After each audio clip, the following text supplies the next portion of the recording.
What's up? How you doing? Here we are. Beautiful day today. Beautiful day. Perfect temperature. Perfect humidity. I don't feel a breeze at all. Maybe there's a slight one. Maybe 0.03, something like that. I would say south to north on this one.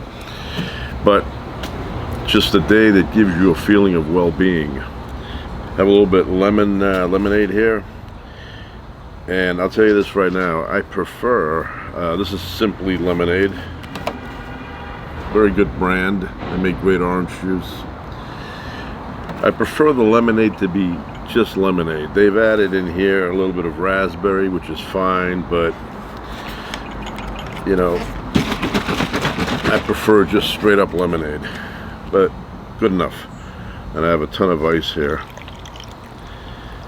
I'm a big advocate of drinking your beverage with ice. Put it down here in the shade. So,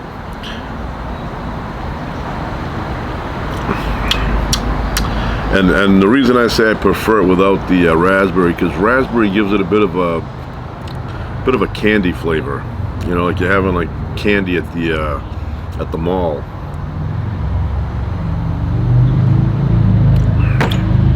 So, I have one of these things here. Very popular years ago. They, if you can see that, Stretch Armstrong. Remember this guy? Take his hands. He would always bend back, the legs, the whole body. Good exercise too. But I have a feeling eventually I could snap this thing. But anyway, it was, they would say fun for hours, but I don't know, maybe after 7 minutes, you would toss it aside. I think I've become too used to the fast-paced action on my iPhone or my video games of the past to find this to be entertaining. Or I'm too old, because as the box says here, it's 5 and up. I am 5 and up. 5 and up I am. Shows here you can get a friend, stretch them out, you know. Eventually you snap it and you go home crying to your father to get you another one.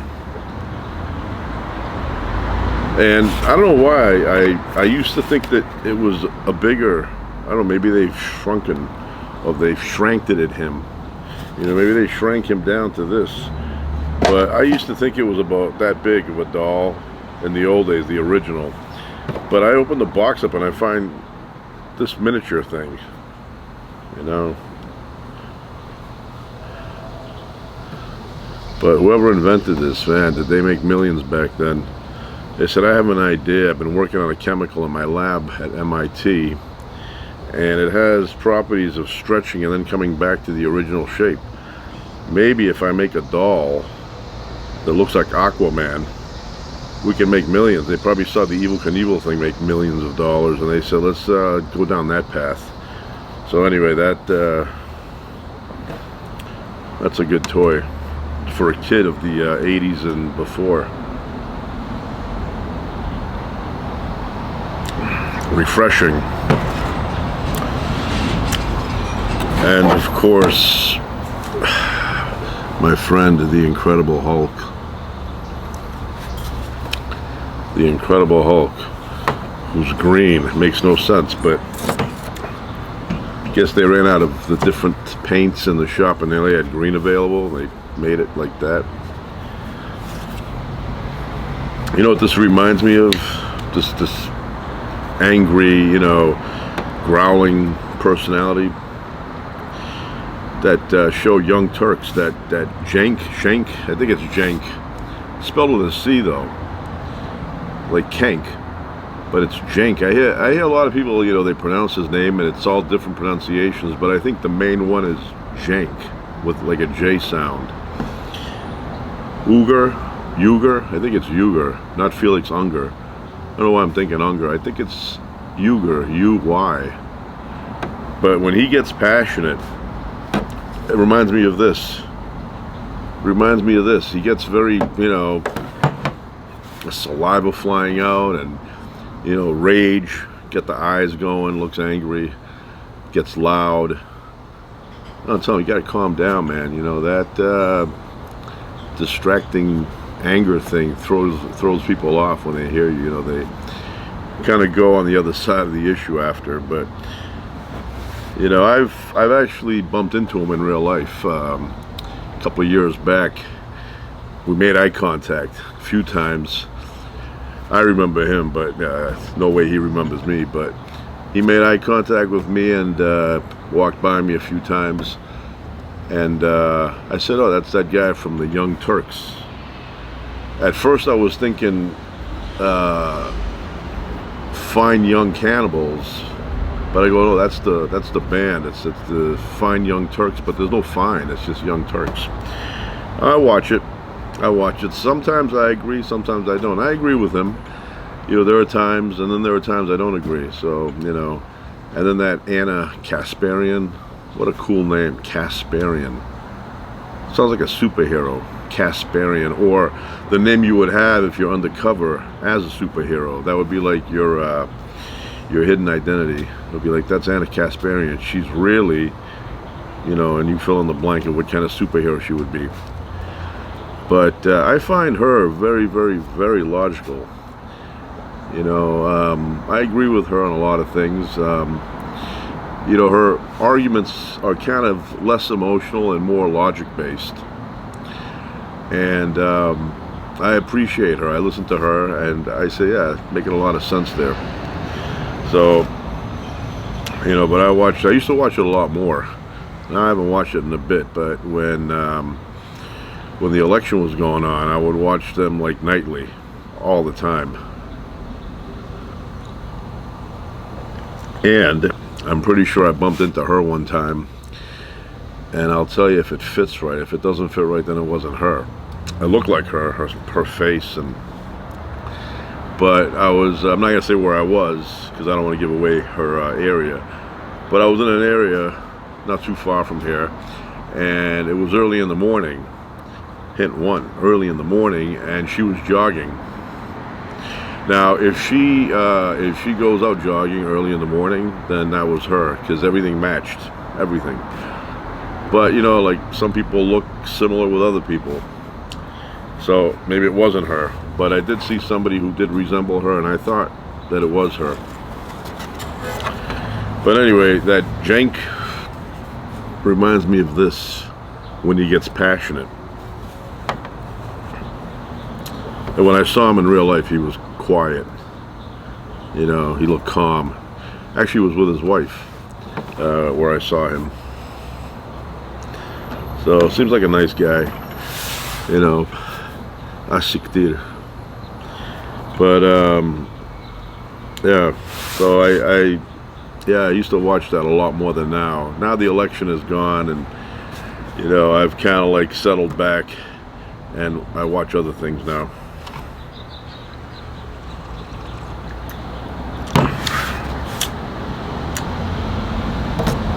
So I have 74 spikes. I know you can't see all the spikes, but believe me, altogether, there are 74 of these. My daughter collected them. We went out to the desert a while back, and railroad tracks out there. I'm a big fan of railroad tracks. As a kid, I would spend a lot of time there after school. Dangerous, you think about it from an adult's point of view, but back then I didn't care. Nobody thought about it as dangerous. They thought about it as adventurous. So anyway, these were laying all over the place throughout the tracks, and we just she collected them, and maybe 10 at a time she would bring them back to the truck, put them in the back, and they were rusty, horrible, like filthy. And I put them in vinegar for a few days, right? And then I took a brush and I removed all the dirt and the rust, and that's what you get right there. But what happened was I did not wear gloves. So all the dry skin, the rust vinegar penetrated, and it's like henna, what that dye that Indian people use when they get married. They The females do their hands with it, or they do their hair. You know, they have white hair, they'll put the henna and leave it in there for about an hour or so, and then rinse it out, and you get like a reddish, you know, whatever color. So that's what it looks like. And you know what it reminds me of, and I've said this story before. I was in Europe 1983 by myself, and I was visiting there. I was returning back, but the day before I went to a what would you call it, like an orchard, and there was a walnut tree there, big old walnut tree full of walnuts, and everybody knows the skin that wraps around the actual shell of the walnut contains a dye. And I don't know, I was in the mood that day, and I cleaned walnuts, and then I would take the juice of the walnut skin and rub it in, and let it dry. And then I'd add another layer and another layer, and I must have added like 15 layers of that. And my hands, they were like I was wearing black gloves, like heavy-duty black gloves. And my thing was that I'm flying the next day. This is going to look ridiculous on TWA, because that's what I was taking back. And so when I went back, the people that knew me, they're like, "What happened to your hands?" I'm like, "You don't know? You live here. You don't know what this is?" They go, "No, what is that? What are you working on, a car?" I go, "No, I'm not working on a car." I said, "Walnut juice." And they said, "Oh, that's not coming out." And I go, "I'm aware of that." And you know, the more time went on, the more I started thinking, man, tomorrow I'm going to look ridiculous.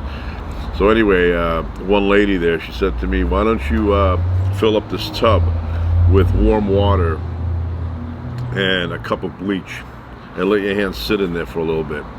And I said, "All right," because by that point I was looking at my hands and they were just way too dirty looking. So I left them in there for a long time. I even had soap in there, and I would, you know, lather up and rinse off and then put them back in, and nothing, made absolutely no difference. So next day, had to get up at 4 o'clock in the morning, had to catch an early flight out, and I get on the TWA flight. I love TWA. I wish it still existed. Pan Am and TWA, great airliners. Who would have thought back then that we'd be settling for Delta and you know, what's the other one? Delta, American Airline,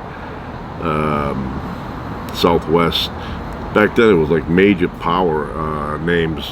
Pan American Airline or TWA. Man, listen to that. It sounds powerful. Delta Force sounds powerful, but Delta Airlines. Anyway, so I get on the plane, and I'm, you know, I got my hands like this so nobody could see, because you become a spectacle, and I didn't want to become a spectacle, so I was hiding my hands. But then we're flying, and at some point, the lady, the sky maid, right, comes by, and she says, "What would you like to drink?" I said, Sprite. So I said Sprite, coming by with that cart, and she's right where I am, getting ready to, you know, she's pouring the thing like this, and all of a sudden we hit an air pocket. And now I want the least amount of attention, but we hit the air pocket while she's pouring, and we fall, I don't know, we fell, you know, I felt like my belly coming up. So we fell quite a ways, and everything in that can and in that glass, that plastic thing, ended up on me. And then I had all the sky maids come over with the, you know, napkins and stuff, drying me off and apologizing. And at some point they were looking at my hands, because I could see the eye trajectory, and it was here. And I was like, you know, they probably think, man, this guy does not wash his hands, or he's got some kind of mutation in his genes that make his hands look like that, like, you know, like vitiligo, but the opposite. So anyway, that was an awkward situation. Then I came back, and school was starting, and I went back to school with hands that looked like, you know, I was working on an engine. And it takes time. It's not like you can keep washing them. You wash them, eventually you'll dry them out, and you'll be like, "Oh, I got cracks on my hands because they're so dry." But what happens is you have to shed the skin, because the skin that's there is it's dyed now, It's almost like a temporary tattoo. So occasionally I do things like that, and occasionally I regret it. Yeah. That's my style. Mystery Machine is still here. Love this cartoon. What a great cartoon. Friends, they get along. They don't really argue. They have a van. Who knows what goes on back here? You don't know. Get the one guy is a good driver. Or he thinks he's a good driver, Freddie. And then you get the hottie there. Was it Daphne, the hottie? And the other one, not so much. Thelma. My kids years ago would argue with each other who looked more like Daphne. We even had to buy them a dress like that. I have pictures of them when they were really little wearing that and pretending to be Daphne. But what a great life, huh? They had a van. I always wanted a van when I was a kid too. GTO 1967 was my favorite. That was my dream car. 4-speed manual transmission. Could have been black or red. And you know, nice, you know, shiny paint job. I always wanted one of those. I still want one, but I look at the prices now and they're crazy. But yeah, I like, I'm a big fan of the old cars. Nice restored old cars. I just hate the handling on them. So, wanted one of these too, like a van or something. I think it was because of this show I wanted a van. Thought I'd put a mattress back there and then drive far places and then pull at rest stops and, you know, take a nap or something. Never happened. But I remember the railroad tracks that I used to hang around at. If you walked long enough, maybe, you know, 3 or 4 miles from where my house was, that area, there was a dealership that had a warehouse in the back where they would store all their new cars. And then the actual dealership was like 2 miles away from there. So one day I was walking and through the forest, because there was a little forest there, I look and I see cars. So I went in through the path and I noticed that all the brand new cars were there. And I went to the vans and all the Astro vans were there. And I said, you know what? I think I'm going to get an Astro van when I get my license. So I checked all the doors. Now I could have opened any one of those without them being open, not a big deal, but one of them was open, a blue one, Astro van, brand new. So I opened up the front door and I sat inside. Everything had the plastic covers on it and that new car smell. And I remember it was chilly out, and I was sitting in this thing kind of fantasizing like it was mine and I was gonna, you know, go for a ride with it. And I was looking back and I was seeing all the seating areas and the, you know, the back turned into a little bed, and I go, this is perfect for me. But I never ended up getting one of those, and not a big deal. I actually wanted one of these even more, Suburban. But back then I had a friend, spindly guy, and he was also around my age, was getting his license around the same time. And I was talking to him, I said, hey, you want to go 50-50 on a van? And he agreed immediately. Before even the words came out of my mouth, he was, yeah. And then I went home and I was thinking about it. I go, you know what, he's a good friend now, but what about we get this thing and then I want to go somewhere on a night, he wants to go somewhere, or on a day he wants to go somewhere and I want to go at the same time. And then we're going to get into arguments. It's going to ruin the friendship. And maybe I'll have the payment for the month and he won't, or vice versa. And I go, this is going to create issues. So we never did that. And better, you do something like that, eventually you're going to have an argument.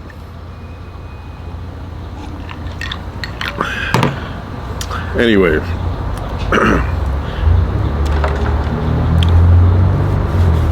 Cenk, Uygur, I think it's Uygur. I don't want to mess up the name. It's not that hard of a name, but I see a C and they say J. I don't know where they get the J from. Why don't you spell it with a J then if it's Cenk? Or Cenk. I heard people call him Cenk. And at one time I thought somebody said Shemp from like the Stooges, but no, I just misheard it. Anyway, I did see him though in real life, and very nice, nice person in real life. Very calm, you know. Looks like a very nice person to get into a conversation with, you know. But hasikdir. That's it for now. Ciao.